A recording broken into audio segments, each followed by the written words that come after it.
how to make sure your pet is safe in the car while traveling. Hi guys, Doc Ara here.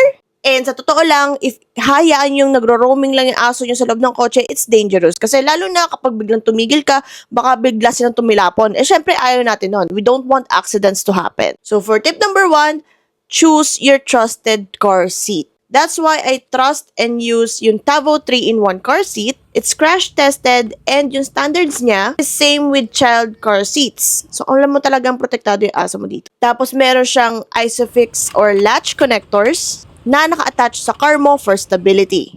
Padded and breathable yung interior para alam mo komportable sila sa loob. Tapos multi-use design siya. Hindi lang siya basta car seat, it doubles as a pet carrier and even transforms into a stroller.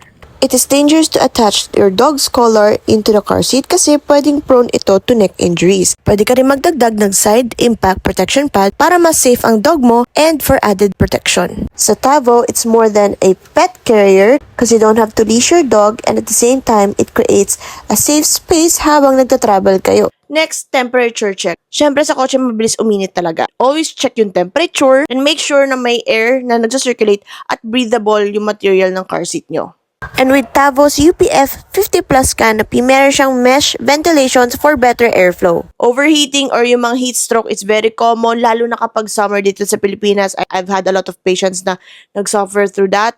And syempre, dapat iwasan natin ito. Iwasan nyo na ilabas yung ulo ng aso nyo sa bintana. I know it looks cute, but yung mga debris kasi, yung mga possible na bato, mapunta sa mata nila, or yung mga sudden swerve ng mga kotse, or yung mga kasulubong na kotse, hindi mo maiiwasan. So, it's dangerous. It can cause serious eye damage and possible severe injuries lang rin. So, keep your windows closed. And since spacious na yung Tavo, Maeve, no need na sila tumingin sa window and they can curl up into this space. And as vets, we say prevention is still better than cure. Buckle up your pets and make every ride a safe ride. So, if you have other concerns regarding your travels with your pet, don't forget to consult your veterinarian.